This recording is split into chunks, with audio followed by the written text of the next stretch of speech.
in the light of what you've said about the WTO, what if both sides said, all right, there's a no-deal Brexit, 1st of January has come and gone, we will unilaterally decide that we are not going to impose tariffs on one another. We're going to be nice to each other.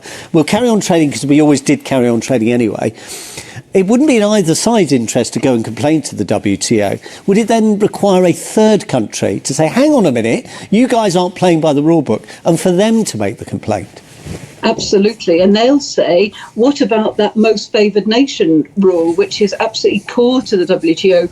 Most favoured nation is a confusing term. It doesn't really mean what it says. But it basically says if the EU is treating Britain in a favourable way, those favourable terms should be applied to all other countries which doesn't have a free trade agreement with the EU. And so the EU will be extremely reluctant to go down that route.